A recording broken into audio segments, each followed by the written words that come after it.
Carrie, Well, I that's a have fun a time. pleasant day. Probably Carrie texted not. me this Yeah. morning. Not feeling well. I bet you'll have a more pleasant day today. Tomorrow. I'm pretty sure it was my freshman year. I went to a movie in the Benson, and somewhere about halfway through the movie, somebody came in the side door and rode their bike across the stage while the movie was going, and then out the other side door. Movie? I have no idea. I don't even remember. It was something very G-rated for sure. Yeah, yeah, it was tame. Yeah, Probably. and then either my freshman or sophomore year, because people did this. Like, you try to find stuff to do to entertain yourself. But me and 2 or 3 other people, we just ran across the stage during the movie. Like, come in the side door, run across the stage. You didn't streak, did 2 or 3 weeks? Not there, no. That would have been frowned upon. There were some things they have no sense about. I know. Seriously. And they should, because, but whatever.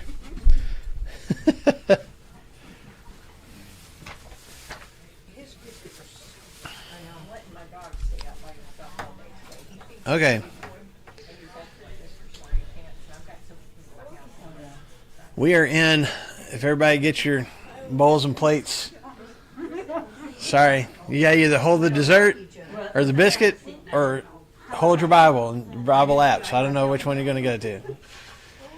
But we're in Mark chapter 9. We're going to finish this and get into chapter 10 today. So if you want to go ahead and turn there, feel free to do that. So there's a lot of stuff that we've been going through in Mark chapter 9.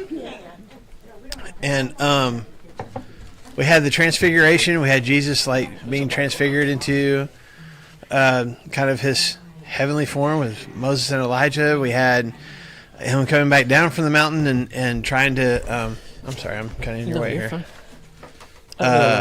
Heal the kid with the evil spirit that his disciples couldn't heal, and having this conversation about faith with his father. And so we talked about, even our own struggle nowadays to not to move beyond just where we're at, like I believe, but we still have these moments of unbelief, and how we still need to work on that. Spent a lot of time last week talking about this discussion that Jesus had with his disciples about their discussion on the road about who's the greatest, and how that has not sunk in and is not sinking in. Yes. And will continue to not sink in for a little bit. Yeah, and him also talking, saying again what's going to happen to him, and they still don't understand that. They're still confused as to how he's going to be captured and tortured and killed. And then we ended last week, still kind of on this, who's the greatest thing, but John saying that they had told the guy who was casting out demons to stop it because he wasn't one of them, and Jesus we're on the same side. And still, still with that same theme of, you think you're the greatest because you're in the circle, and you're better than other people who are doing good things, and you're not. And he's like, even somebody who gives a cup of water to somebody else in my name has the same reward as somebody who's, performing miracles, casting out demons. Yeah. So that's where we left off. So we're in verse 42. We'll start there. We'll get through the end of this chapter, then jump into chapter 10. Okay. So Jesus is still talking. He was talking about the guy that they had reprimanded for casting out demons and not being one of them. He says, "And if anyone causes one of these little ones who believe in me to sin, it would be better for him to be thrown into the sea with a large millstone tied around his neck.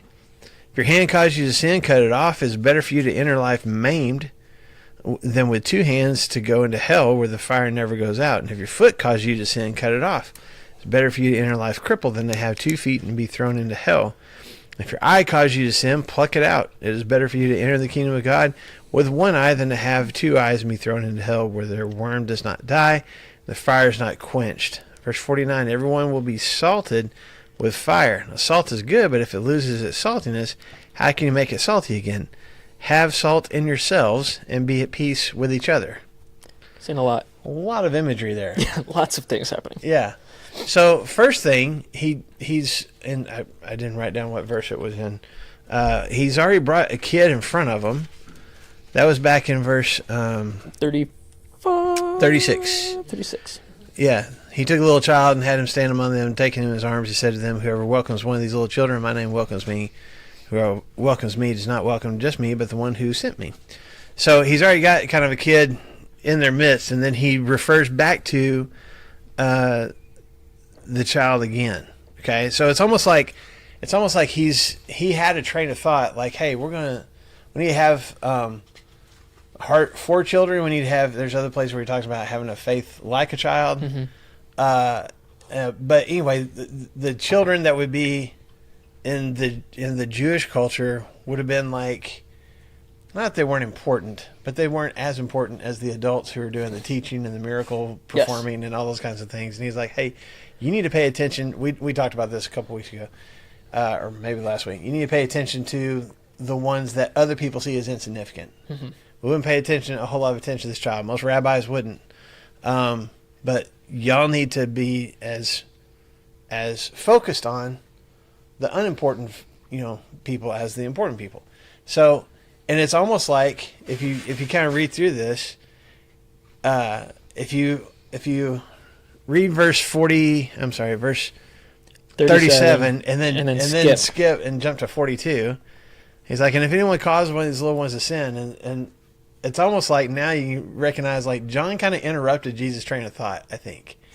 When Jesus, like, I'm still talking about the kids, and then John's like, just real quick, did you know there was a guy that's casting out demons? And, like, again, Jesus, like, it's not what we're talking about, John. It's not, we're not even, pay attention, stay focused, So he comes back to the child one more time. I don't know, that's the way I read it anyway. Yeah, I've got a little bit of a theory on that, but I want to go for it. I'm not. This is a half formed thought, but so I'll just say it anyway. Well, that's great. Yeah, on live stream too, so that it can be edited and all that. So that verse 42 causes one of these little ones to stumble. So the word for little ones is not the same word that he's used talking about the son that had the unclean spirit earlier, and it is also not the same word as whenever he took this child and set him in the midst of him in verse 36. Mm-hmm. It's the word for mikros, which is normally micro, little. Which is normally talked about as children.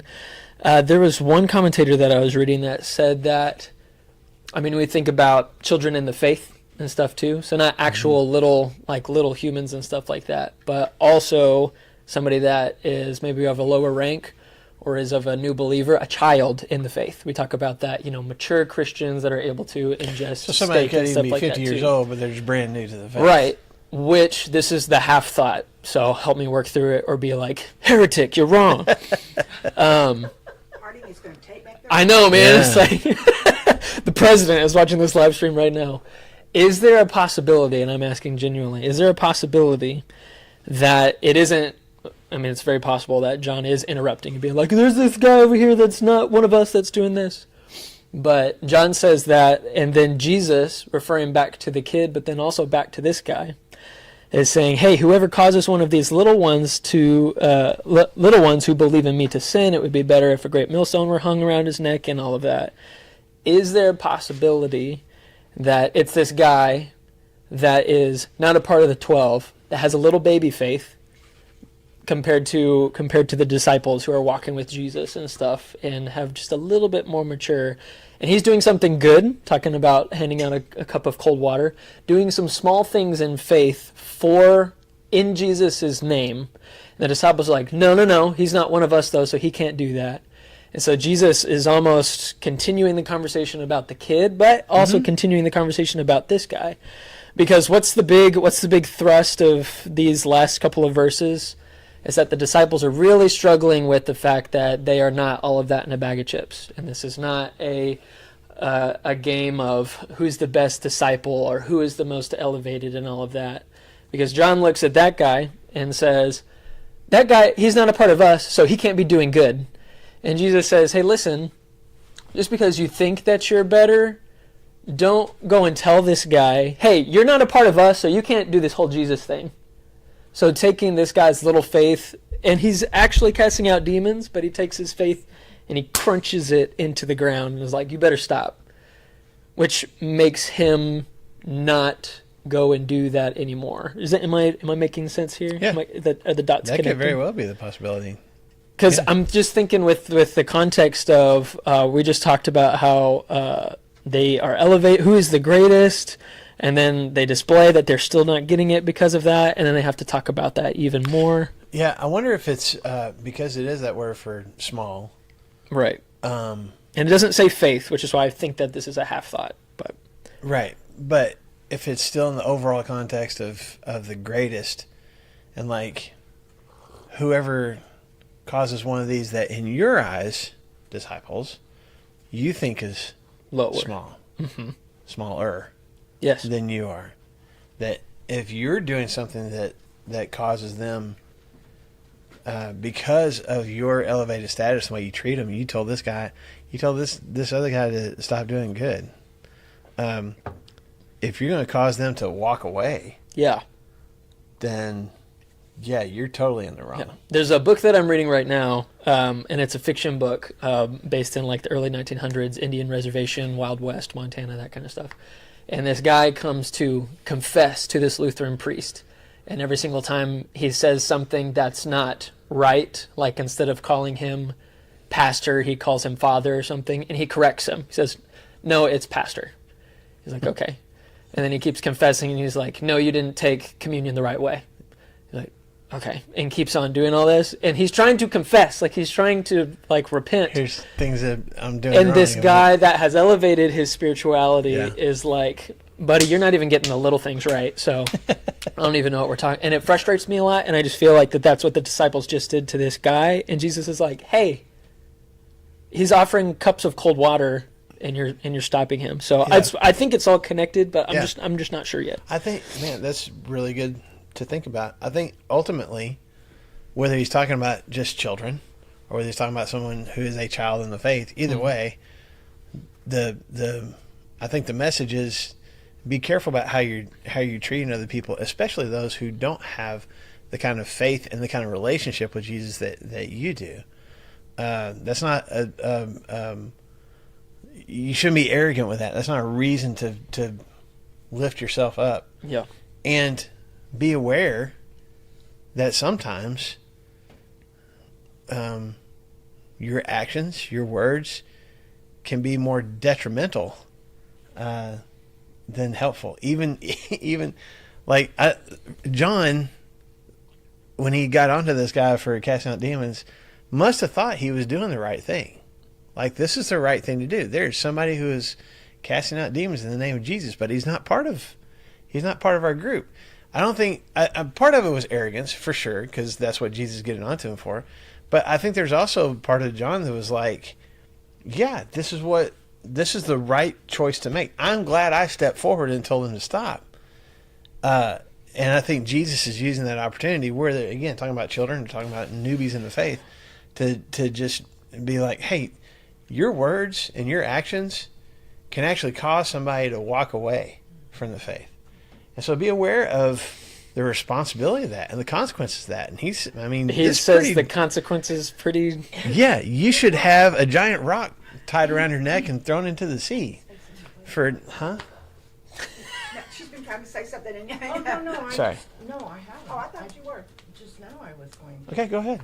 Well, I was just going to say, how many times has that happened today in churches where somebody insults somebody, maybe not intentionally, but it turns them away and Yeah, they never for sure. walk through those doors again?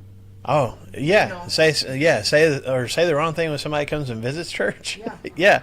Or this will ruffle some feathers. What are we posting on our social media? What are people reading that we are maybe not even composing ourselves, but we're sharing, and people are looking at that and going, man, if that's how they feel about me or about the people that I'm friends with, I don't want to be a part of that. And some of those things that we might post may be accurate, but you got to be careful, right? John thought he was saying the right thing to tell this guy to stop casting out demons. He thought he was in the right. He could probably make a solid argument for that. But Jesus is like, man, if you cause somebody to walk away, you might as well walk away yourself. You might as well have the rock tied around your neck and thrown into the sea. Like, you have done great damage to the kingdom.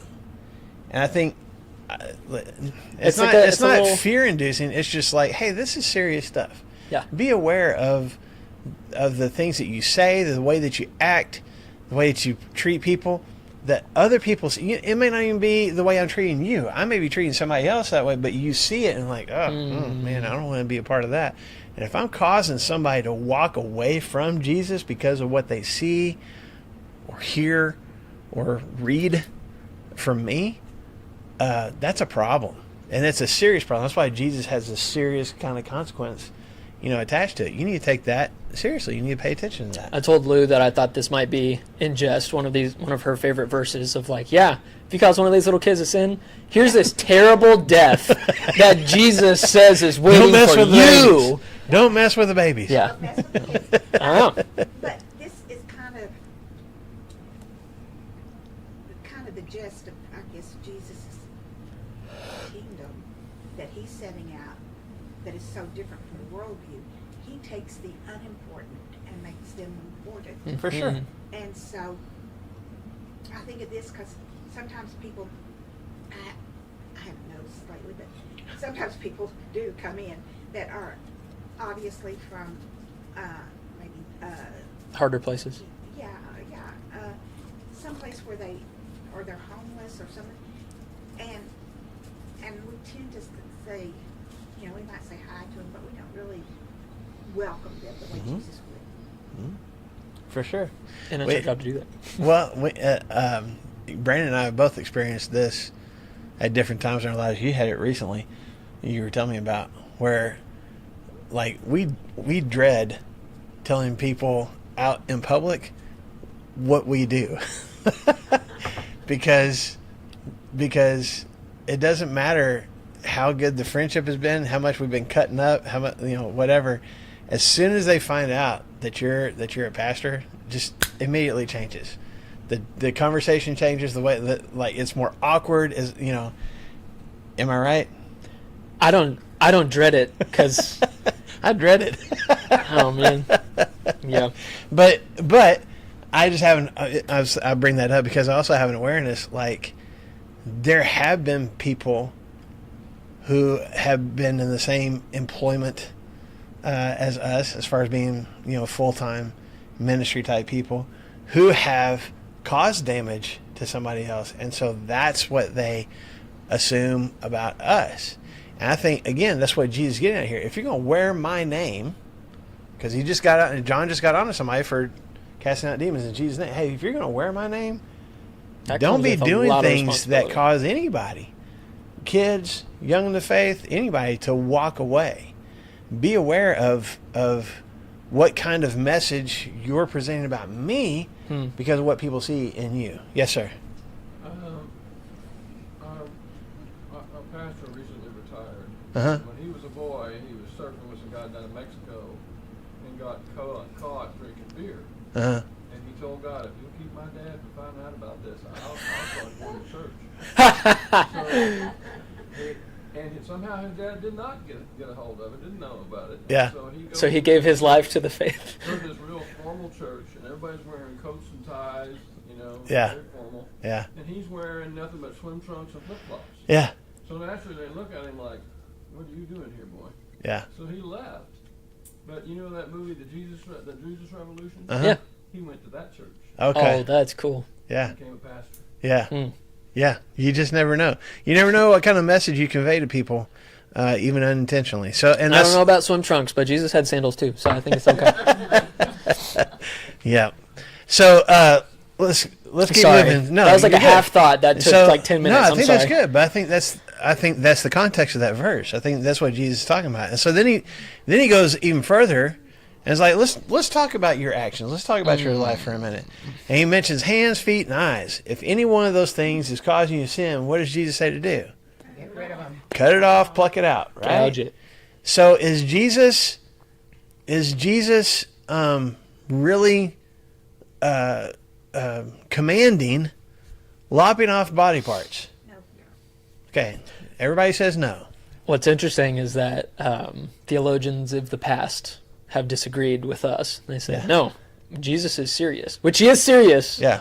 but in a spiritual way. And so, Origen, he ended up chopping off his private parts and stuff because he was like, yeah, if it's caused me to sin, let's be done. So if I have And then- thoughts of lust, then I need to lop get off rid the of parts that are responsible, Yeah. which they had a council after that and were like, hey, that's illegal. Let's not do that. That's not okay. Yeah. Because Jesus is obviously talking about something just as serious but different.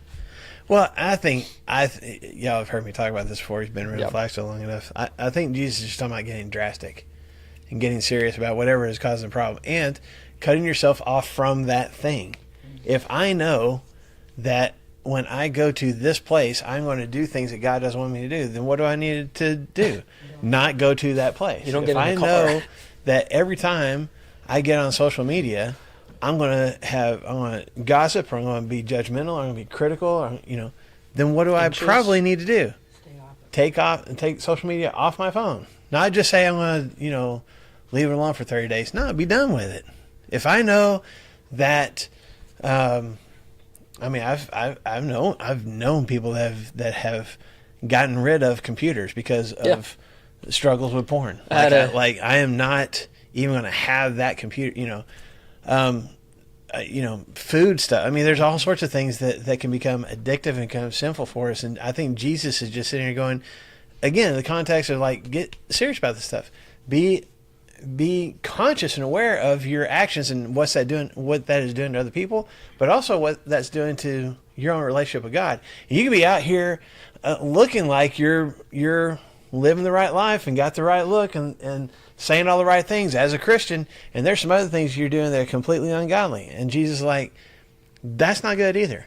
Whatever the problem is, get real and get drastic about it and cut that thing off, whatever it is. Be done with it and walk away from it. I think you cut off your hand, like your hand is dead and you cannot reattach it, right?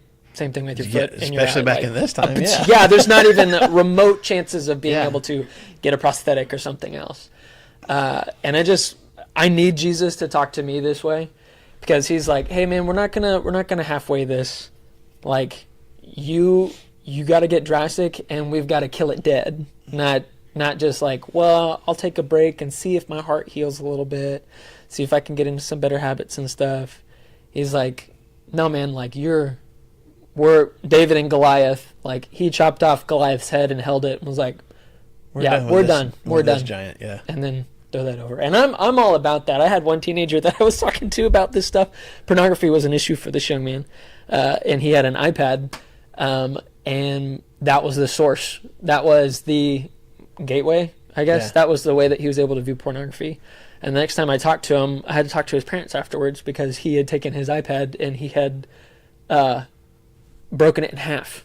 And, that was $300-$400 or something like that. And I was like, bro, I'm going to talk about this for the rest of my life. Yeah. And I will continue to talk about it. And his parents didn't understand. And I was like, dude, you need to have a conversation about why you just broke $400 worth of all of that. Yeah. Because he still had his phone. Because remember that this is the spiritual part. The iPad is not the problem. The private parts for Origin way back in the day are not the problem. The problem is right here, and the problem is right here. So if we really want to deal with sin, we have to deal with it right here, and not just with the parts that make those things happen. And so Jesus is like, hey man, if this is a problem, we got to get serious with those things, and we got to, we're breaking the iPad in half, and then we got to deal with some things going on right here. Yeah, I agree. I think he's talking more about, okay, let's pay attention to what it is that you are looking at. Let's pay attention to what it is that you are doing with your hands. Let's pay attention to where the places you are going, where your feet are taking you. And if any of those things is causing a problem for you, then you need to be done with that. And don't even be a part of that anymore. And don't just be like, okay, well, there's, I can still be around people. And we see this. I know people who have gone through alcohol addiction. They cannot be around people who are drinking. Even if they say, well, I'm not going to drink. Nope. Because as soon as they do, more than likely, they're going to get back into it. And it's not those people that are even tempted. Like, hey, go ahead. And like, nobody's tempting them. No. It's just they're around it again. And they have to completely cut themselves off, you know. I've known people that have had to completely pick up and move their physical body like states away. Because that's the only way to do it. And I Right. think that's what Jesus is getting at, of like, that is worth it, and that pain and turmoil is worth it, instead of paying for it eternally. But You know? here's I mean, we're talking about like addiction kind of stuff. I mean, this is the same stuff that like Dave Ramsey talks about with your debt, with your credit cards. What you need to do. If your credit card's a problem, what you need to do? Cut it up, right? I can't use it anymore. What about that certain group of people that we get together with, and whenever we do, we just start gossiping? I mean, we'll talk about, you know, I'm not gossiping, but did you know We're just this? talking. Yeah. We're just talking. We're gonna, you know what we should pray about? We should pray about so-and-so because We're concerned about yeah, these people. I'm so concerned. Yes. I'm not saying anything about it. I'm just concerned about it. And it might just be that one little friend group that's still a problem. So I might have to even take some time away from that friend group. Why? Not because they're bad people, but because when we get together, I start doing some things that God says you don't need to be gossiping, critical, and judgmental and all that kind of stuff. So He's like, cut that off. Yeah. Like, cut it off completely. So I think that's what Jesus is getting at here. Is whatever the problem is, don't just justify it, and don't make excuses about it, and don't try to pretend that it's not a problem. Get real and get drastic about cutting that thing out of your life so that it's not a problem for you anymore. Any thoughts from y'all about? Yes, ma'am. I actually know somebody that did that. He plucked his eye out. On Really? purpose because of this? Well, he was on LSD. Oh, bless. I worked for the federal prison Mhm. in Springfield Mhm. as a summer job. Mm-hmm. So I worked in the place where they filed, Mm. and so prisoners can, whatever. And so yes, he remembered that verse. If your eye, Cause Yeah. you sin. And so whatever he was seeing was causing the he problem. plucked his own eye out, Ugh. but he was on LSD. Yeah. Okay. So that might have helped him a little No bit. pain. I was Yeah, gonna right? say, Yeah, yeah. no pain, I guess. Yeah. Man. I mean, how effective of a witness and a servant are you going to be if you've chopped off your legs and your arms and your eyes? Let's be honest, in the ways that we've sinned each individually, yeah.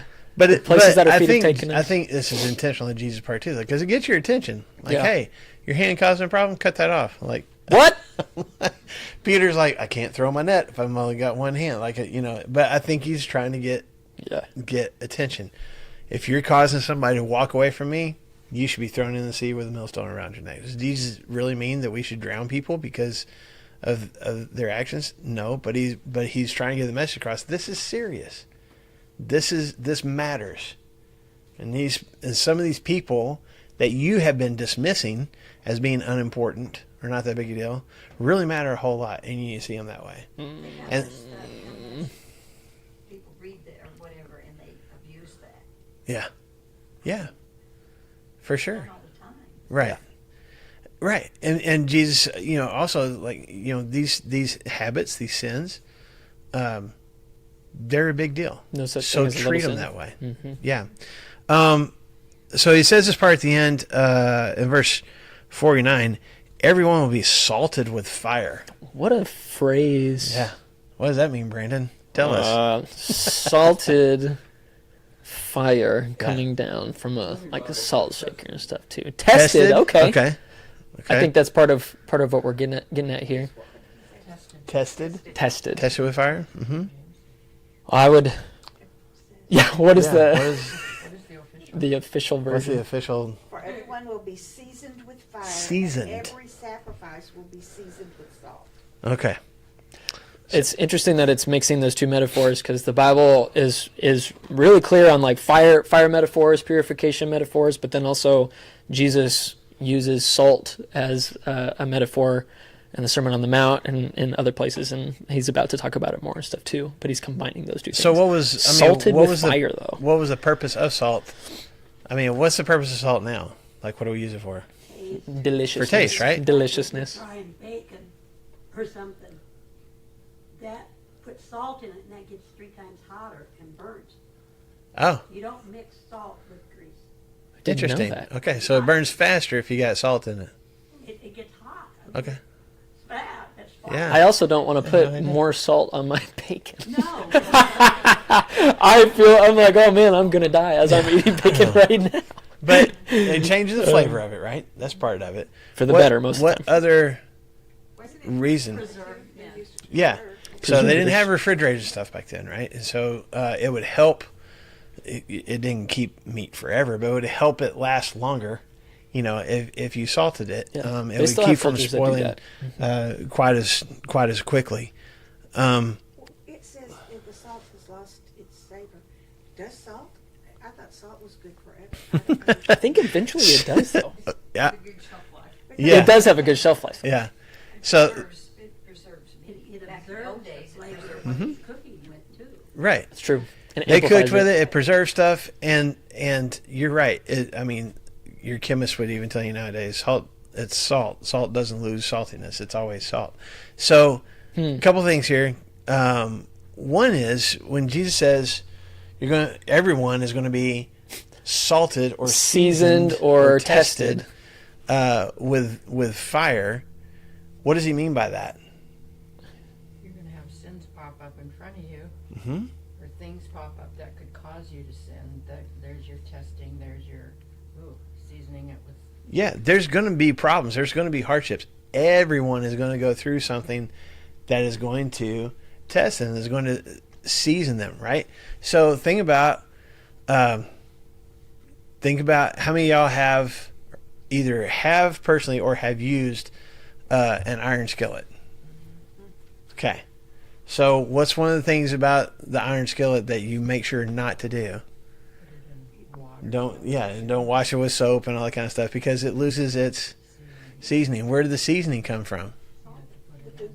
It's everything, grease and everything else. Grease or whatever, and the heat and whatever, and it has. I mean, that's why we use the word seasoning. It has gone through heat and fire and scraping and whatever else we have done to that thing. And is it still usable?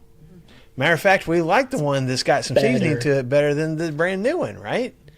And even if you make a mistake like I did one time and wash an iron skillet with That's a mortal sin, man. with some Dawn, you you get a whooping? can re-season it. There's a process to go through, but even with that, I'm putting stuff in it, I'm putting it back through the fire and all that kind of stuff.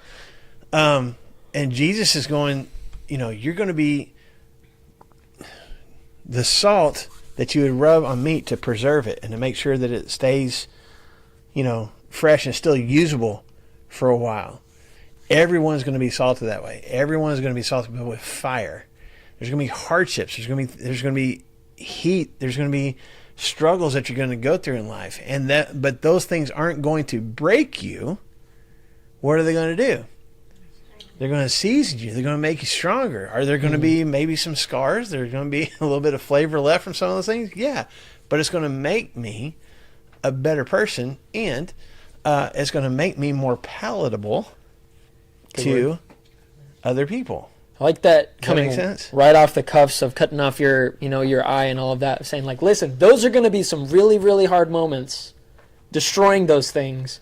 But look at the end result of you got this nice cast iron skillet that's well seasoned and all of that. Even if you spiritually have been lobbing off all of these things that have been causing problems, in the end, Jesus is like, man, this is worth it.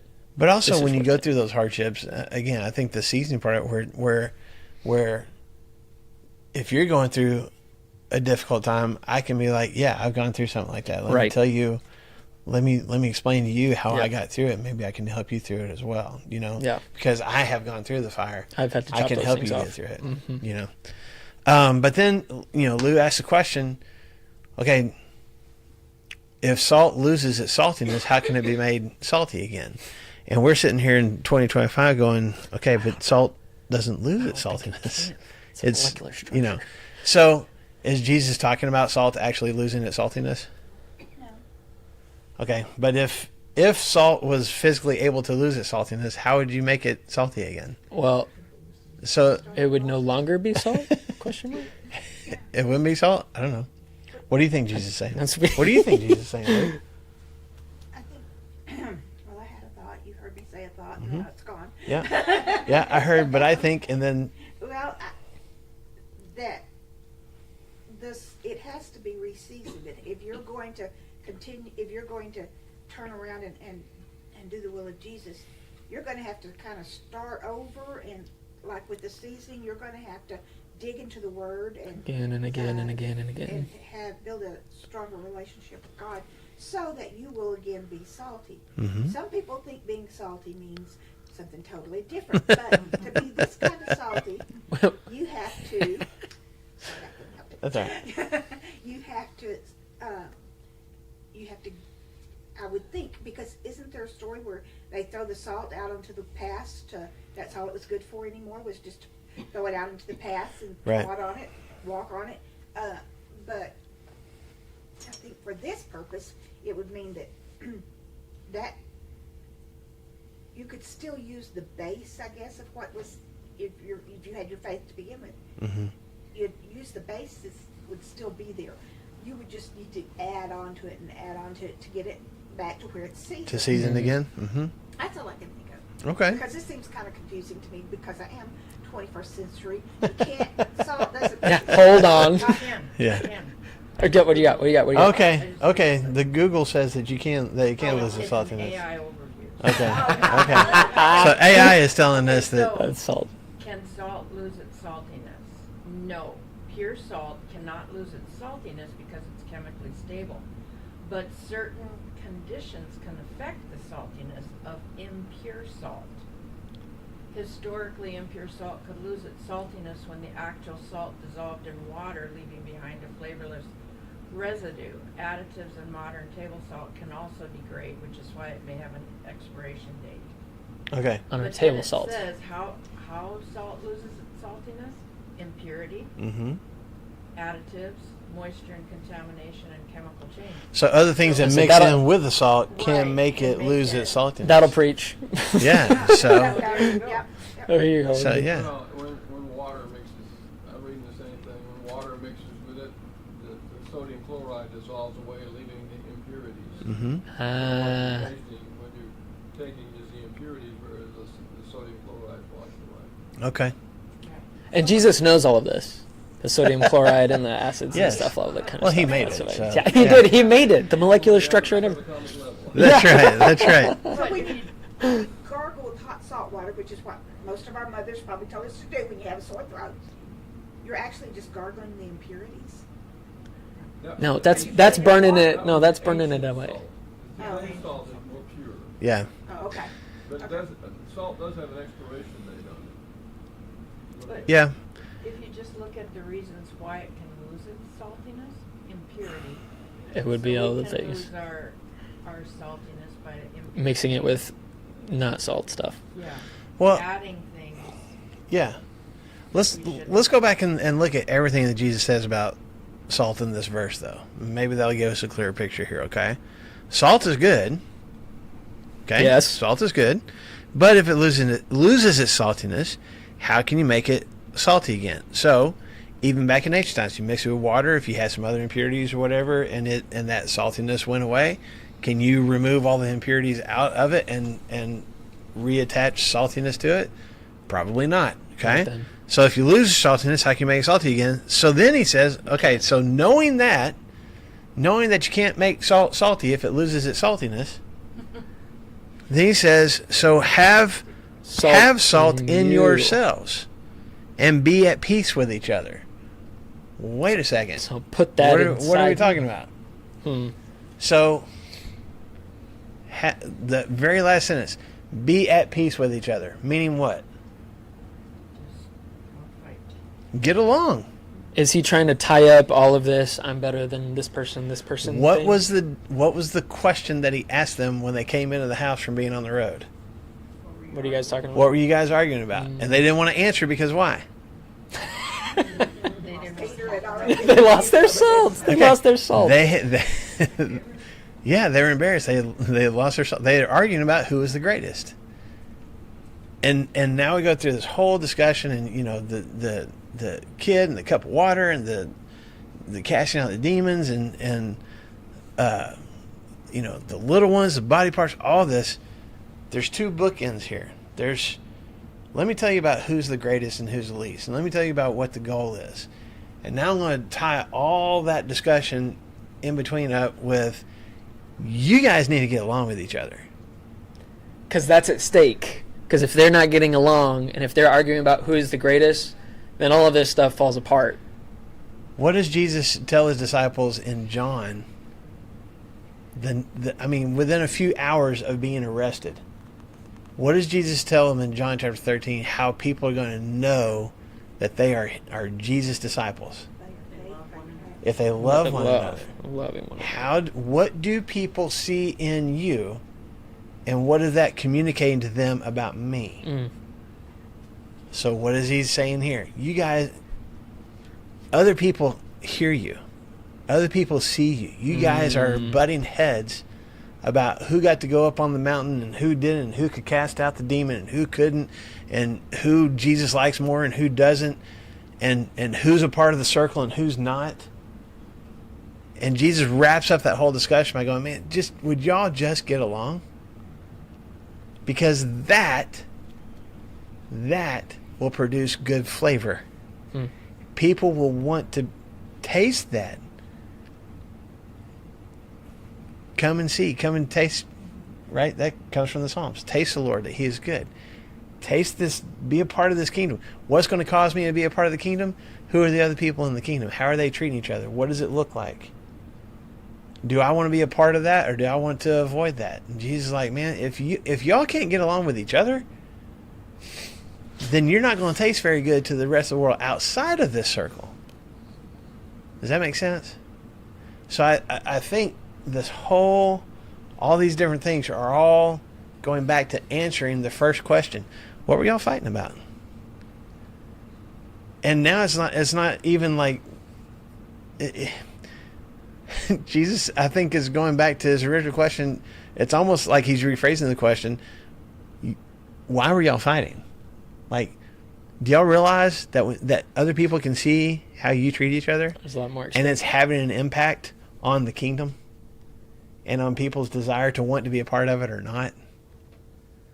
Don't lose your saltiness. Don't be something. You guys know, if you taste something that is bland, that just doesn't taste very good, you want more of it? You gotta throw some salt on that. No. Sometimes we salt our food though before we even taste it. This is true. Did But that once you yesterday. taste it and it is bland and it needs salt, do you want another bite of that without salt in it? No.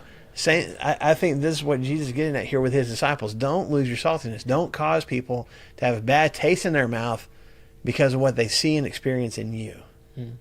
Yes, sir. I had an unusual experience in the military.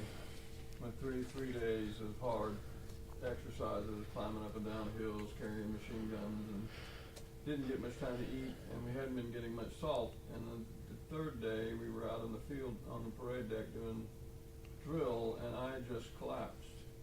And I was shivering and shaking, and it was 80 degrees outside. They brought me to the corpsman and covered me with the blanket, and I'm still shivered and shaking. And they gave me 4 cups of water, and I drank them, and then they gave me the 5th cup of water, and I said, hey, this has got salt in it. They said, yeah, so did the other 4. So when your body is depleted of iodine, it starts shutting down. Yeah. Okay. And that's the way the world is without Christ's love. Yeah. It will start shutting down. Yeah. We need that salt. Yep. But don't lose your saltiness. Don't cause other people to walk away and say, that Christianity stuff, that doesn't taste good. I don't want a part of that, because I see how they're treating each other, and I don't want that in my life. And I think that's a daily thing, going back to something that Lou said. You were right. If I was just going to shoot his reference of that, when we're talking about ingesting, I wanted to say it into the mic. She was talking, right? She So was of course talking. She was right. So, yeah, everything that comes out. But instead of like, okay, here's my cup of salt for the day to keep the saltiness up, it's almost like an IV drip that you've got every single morning that we're plugging in and saying, God, take away the impurities, take away all of that, and keep me sustained so that I don't have all this yucky stuff in there. Keep me tasting good so that whenever I go and talk to the cashier, I have all the patience in the world. Whenever I'm checking out, wherever, or if I'm, in and around the world and see somebody Keep on me the from side of the honking road. at people with my Jesus fish on my back window of my car. It's hard to honk at people in impatience when you are listening to the Word of God being preached in your ears in your car, Yeah. like, or having already had that drip, you know, Yeah. that IV drip and everything. It's hard to do that. Yeah. I think that's the point. Computers. Yeah, I don't know. They It's don't an have inanimate feelings. object, so yeah. They don't have souls. Yeah, That's that's right. right. Okay, so Jesus knew who he chose. Jesus knew, I mean, from the time he said, "Come follow me," he knew the whole kingdom that he was establishing depended on these people. Mm-hmm. What faith Oh. Jesus must have had in these No, guys. I'm thinking here he's probably having second thoughts, like, well, maybe not so much. You know, it just kind of always confuses Yeah. me when he does things that Yeah. are too human. I don't think he was necessarily having second thoughts, but I do think there were moments where Jesus is like, "Come on, guys!" Like, Well, this is central. because he knows, not too much longer. And we already talked about it. He's come down from the mountain, and from chapter 9 forward, he's on the move towards Jerusalem. We're going to see that as we move into chapter 10 and 11 as well. Like he's focused, so his time with these guys is running short. So I think there is part of him that's like, "Hey, we got to pick up our pace a little bit here. We got to get Y'all are you arguing. guys got to get on the same page." Y'all are arguing about who's better. We've got a whole kingdom that we're Yeah. establishing right now. But if I can carry that a little further, Lou, from what you said, I think that, man, read through Paul's letters, read through Peter's letters. What was one of the things that Paul for sure, but Peter did too, had to keep addressing with these churches that were 15, 20, 30 years old at this point? Getting along with each other, right? Oh my goodness. I mean, the whole problem in Corinth was they were all scrapping about who was better than somebody else because of who they listened to as their main teacher, or because of what spiritual gift they had, or because one was Jewish and one was Gentile, or because one ate food that was sacrificed to idols and one didn't, or these people could bring more food to the potluck and get drunk off of it, and these people weren't bringing anything. And, it just the list went on and on and on. If you read through 1 Corinthians, and Paul is just going, it doesn't matter. It doesn't matter. We're all part of the same body. Be at peace with one another. But I guess for a lot of us, it's a learned character trait. For sure. Yeah. Did they not get it until after Jesus was crucified and he was raised, and then they saw him? I mean, Did they not get like being in unity with each other? yeah, to get what Jesus was trying to tell them while he was alive. I think. I don't think because if they denied him Mhm. at the day of they still didn't get it. Right. So was it after? Jesus I don't think it was like all of a sudden Jesus rise from the dead and like, oh, now we're going to have unity with each other. I don't think that was it. I think it was more of a growth process. I mean, just the fact that Jesus put the tax collector that probably used to charge taxes to these fishermen and the guy who assassinates tax collectors all in the same group. And for 3 years says, y'all walk around together and learn from me. Be at peace with one another. And also be at peace with one another. I think that was a growth process that whole time. Did they get better at it after Jesus, was crucified and came back again? Yes. But I don't think it was just like they didn't get it and all of a sudden they got it. Well, did they hang together a lot after? Mm-hmm. Well, he Yeah. tells them something better is coming. Right. He puts the Spirit in them. Right. And I think the Spirit definitely helped. I think because I think, Well, that's what the what's one of the Spirit fruits does. of the Spirit is love, right? So I think they grew in that. Yeah, in Acts, it seemed like they. Yeah. The Those- day of Pentecost, When the Spirit came on them. Yeah. Yes. But it's almost like, how you can't tell your kids when you're raising them why you're doing something. Yeah. Because they're not ready to hear it yet. Yeah. They're not, he kind of still doesn't come right out and say it like you just said it. Yeah. You know what I'm saying? Hey guys, Yeah. let me tell you for real what Yeah. this is about. Yeah. Still, they're having to figure this out. Yeah. And even sometimes with your kids, even when they're teenagers, and you go, okay, here's why this rule exists, or here's why we're doing this with our family finances, or whatever the thing is. To your point, there's still sometimes like, okay, but it still doesn't fully sink in right in that moment. Even if you try to tell them plainly, you know, here is what will happen if you do this. So we're going to do this instead. I don't get it. Until you they're know. making decisions themselves. Yeah. Exactly. Dad, you were right. Yeah, exactly. What sweet, Exactly. a sweet text to receive. Oh man, you were right, Dad. Yeah. Paul Do we had to receive- admonish Peter I'm sorry. because he was giving preferential treatment to the Jews versus the Gentiles. Even though Peter was the first one to go convert a Gentile. Yeah. Yeah. So it still continued to be a struggle, for sure. And it's still a struggle for all of us. Well, I think Paul had his share of struggles. You know, I think Paul struggled with pride, even though he told people to be humble. I think Paul struggled with guilt, even though he constantly told people, you are set free. Everything's been washed away. There's nothing that can separate you from the love of God. You are washed clean. And then what does he say in 1 Timothy? I'm the worst of all sinners. Like, I think these guys were not Super. Yeah, they weren't perfect perfect. people. Yeah. They still had flaws. They still had things that they were wrestling with.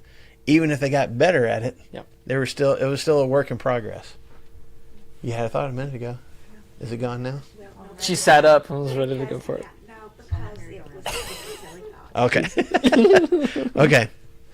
Man, good stuff today. See. Good stuff today. We can jump into have the first part of time? chapter 10, but it's, Go for it. we will. We will. So I just don't know that we'll get all the way through it. Do not make So- a liar out of him.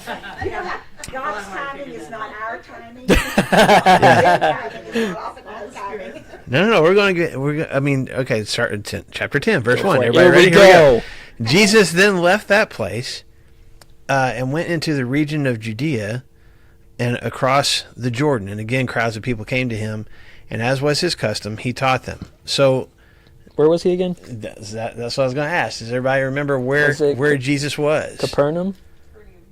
In verse 33? Is that right? Mm-hmm. Okay. Mm-hmm. So Brandon, was it 3 weeks ago when you had your picture of Something like that. Yeah. The It's in in chapter Caesarea 8. Philippi, where the gates of hell were? Y'all remember that? The cave with the spring and all that. Okay, that Brandon was talking about. And so there is a mountain. Did y'all go to talk about the mountain that was close to Caesarea Philippi I'm unsure. when you were in? I don't know. Okay. Maybe. There's a mountain. It's one of the bigger mountains in this area of Palestine, or this area of the Middle East. It's called Mount Hermon. Caesarea Philippi is down in the valley below, kind of at the foot of Mount Hermon. It's one of the, we talk about mountains. It's not like the Rockies, but, it's snow-capped. It has higher elevation. And so a lot of people, we don't know for sure, but a lot of scholars think that that's probably where the transfiguration would have taken place. Okay? So then he comes down from Mount Hermon, probably back to the area of Caesarea Philippi, has this experience with this kid that he heals, and then they go to Capernaum, which is back on the coast of Caesarea Philippi. Galilee. Sits further away from the Sea of Galilee to the kind of the northeast, and so now they're back at Capernaum, which is on the coast of That's Jesus' home base. the Sea of Galilee. But then it says that he went. What does it say here in verse 1? He went to the region of Judea and across the Jordan. So more than likely, if you look at your Bible maps, Judea goes. Before you get into Samaria, he goes a little bit past the top of the Dead Sea and borders the Jordan River up to around Jericho, maybe a few more cities a little further north than that. And so he either, because there's an area of Judea that was on the other side of the river, but that was more commonly called Perea, and I'm getting way too deep into the woods This is a region. so I'm sorry. He either came down, through Samaria, or he went around on the east side of the Jordan River. Either way, he ends up, I guess what I'm trying to say is he ends up on the east side of the Jordan River, probably across from what was Jericho and Gilgal and that area. And I was looking this up because I was like, well, how do you get across there? Like, even back in ancient times, it's still this way nowadays. The Jordan River is deeper at other places and shallower at other places, like any other river. During the spring, during flood stage, it gets up pretty high and moves pretty quick. And it's not big like the Mississippi or anything like Right. that. Like this isn't it's a big river in the time, but Yes. But there were also what they call the fords of the Jordan River. And there were multiple places up and down the river where it was shallow enough to walk across, sometimes, depending on how much the river's flowing, walk across without even getting your feet wet, or definitely like not difficult at all just to walk across. And so this is where people would go. It was at these fords. It was probably where John the Baptist was doing his baptizing because it was shallow, and you could walk down into the water pretty easily from there. And so Jesus gets over on the other side of the Jordan River, and yet what still happens? Crowds come across, okay? So Jesus goes kind of on the opposite side of the river, and yet there's still crowds that come and follow him. And as what I love what Mark says, as was his custom, he taught them. Like this is what Jesus does, right? This is his habit. Okay. So he's on the east side of the Jordan River. We don't know why, right? There's nothing except right. just he That's went over doing. on that side of the river. So verse 2, some Pharisees came and tested him by asking, "Is it lawful for a man to divorce his wife?" Verse 3, "What did Moses command you?" He replied, and they said, "Moses permitted a man to write a certificate of divorce and send her away." Verse 5, "It was because your hearts were hard that Moses wrote you this law." Jesus replied, "But at the beginning of creation, God made them male and female. For this reason, a man will leave his father and mother and be united to his wife, and the two will become one flesh. So they are no longer two, but one. Therefore, what God has joined together, let man not separate." And when they were in the house again, this is no surprise, the disciples asked Jesus about this. And he answered, "Anyone who divorces his wife and marries another woman commits adultery against her. And if she divorces her husband and marries another man, she commits adultery." Okay. It's a lot. So there's a lot there. Yeah. So let's go back, and we won't get through all this today. I'm sure there's going to be more discussion than For sure. what we can do in about 4 minutes. So just let's go back for a second and ask the question, or I guess re-ask the question from the Pharisees, or maybe I should say it this way: why are the Pharisees asking this question? Test him, and because they had been given divorce for any reason. She said Sunday. So Yeah. And so it was kind of like a trick question because there were probably a lot of people there who had gone through this. Yeah. And so if he goes ahead and says, "Oh, it's wrong," and all that kind of stuff, just flat out without going back through it with them, without going back to the word. Yeah. They Okay. would have been like, "Aha, you're saying we're all wrong. You're right, but we're all wrong." And then if he hadn't gone back to the word, they would have said, "Well, where do you get the authority to tell me whether I'm right or wrong?" Okay. I think that's part of it too. Why do you think they're asking him? Well, this is what the Pharisees have done and are doing and will continue to do until his death. They're not asking this because they want to know. I'm sure there was, like Nicodemus, something like that comes up and genuinely wants to know and understand. But Mark makes it very clear they're coming up, and Jesus, we don't even know exactly what he's teaching about, but they're going to assault him with this question that's meant to be a trap. There's no right answer that he can choose that would satisfy them, because they would take one of those camps and then use it to attack him. As you and I have talked about at the club process at Harding University, no matter what, the person that's being initiated into the club, even if they answer the question right, you answered it wrong. There's no right answer. And that's what they're trying to assault Jesus with. And it's interesting that they're following him all the way down here and stuff too.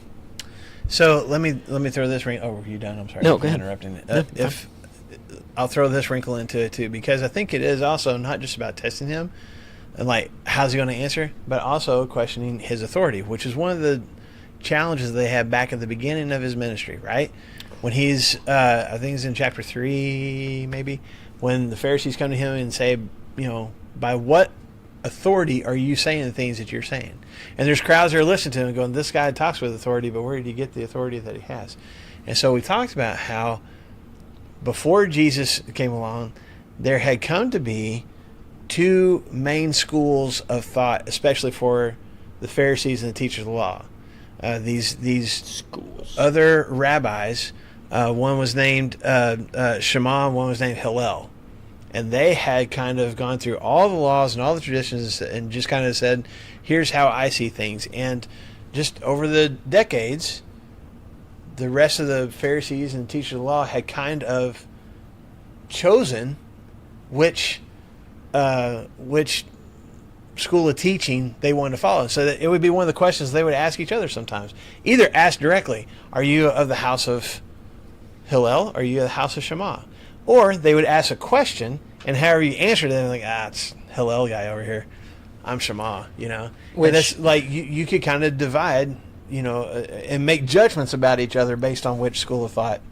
Which you we definitely follow. don't do that today of like, oh, they seem a little bit more conservative, or they're a little bit more liberal. When we're talking about church Right. and Yeah. church and the way that we interpret scriptures. Yeah. It's not the same, but it is akin It to is the same, though. If you walk up to somebody and go, tell me what your opinion is on worship practices, and how are they answer, like, oh, okay, this guy. I'll pigeonhole in Progressive. one of Oh, those this guy's spaces. way conservative. You know, we do the same kind of thing nowadays, and that's what they were doing. So, but it also, whichever one you chose, it gave you kind of a stamp of authority as well. Because of what Hillel taught us, you know, years ago, I can say the answer to this question is blah, blah, blah. And so when Jesus shows up and starts teaching, and people are going, well, that doesn't sound like Hillel. That doesn't sound like Shammah either. Like, what school do you belong to? And they can't God, pigeonhole him. It's, Yahweh. So that's been part of the struggle this whole time. So part of this question again is authority, right? Where do you get the right to say the things you're saying? Because what's he doing with this crowd that's coming across the river? Teach them. He's teaching them. How do you get the authority to teach whatever it is you're teaching? So that's part of it. The other part, Mark says, and you've already pointed out, is to what? Test him, right? Let's see how he answers. And whatever he answers, you know, whichever side of the issue he lands on, we got him. Yeah, we can twist his words around and make it. Yeah, I've got one more wrinkle too, because I think it'll be the last wrinkle that we can hit before. And then we'll put the this. bookmark in. What's the Pharisees' goal with Jesus to test him? What's the goal? To disprove him, yeah. Disprove make him, him, because ultimately, what do they want to do? kill him. They want to kill him and get rid of him. Okay. Way back. What happened to John the Baptist? He got Got killed. beheaded. Why? That's what he was teaching. What was he teaching? That it was a sin for Herod to have his brother's wife. Yeah. It was a sin for him to have his brother's wife, and she, what was her name again? Herodias. She had divorced her husband, which was not kosher in He that had time. divorced his wife. She divorced her husband. They married each other. Right. And then what was the result of John preaching against that? He died. Beheading. Yeah. It's interesting. That's like a silver bullet that they're coming out with. If we can get Jesus to say something just enough, we can get Herod's attention one more time, and we can be done with this It may again. not even be us. It could be Herod that caused Yeah. it. Yeah. We're just, Jesus said this about divorce, just like John said, and you killed him, so if we're going to, just let's kill him too. Right there. So, Yeah. So next Tuesday, when you come to class, we're going to answer all the That's questions right. about marriage and divorce. It's all going to happen in one class. Probably Yes, that's right. Right. Probably in all of about these 5 things minutes. down, We'll man. just, Woo! rattle that off. Anyway, That's yeah. right. Short class next week. That's right. Thank you guys for coming today. We'll see y'all next Tuesday. Don't lose your saltiness. Don't lose your saltiness. Be salty. The molecular how many people can structure tell you of that? my Most salt. people say, don't be so salty. You're like, no. Jesus told me I Jesus can, calls me to be Jesus told me I can be salty. As the teenagers would say, be salty and lit. Be salty and I meant to say to I don't think they say that anymore. I missed that you don't. No, I knew. Long time ago. Long time It ago. just came out and I didn't mean it. No, I don't believe that. Okay, No, good. I meant to Lisa say. knows we give him out message last night. Okay, good. That was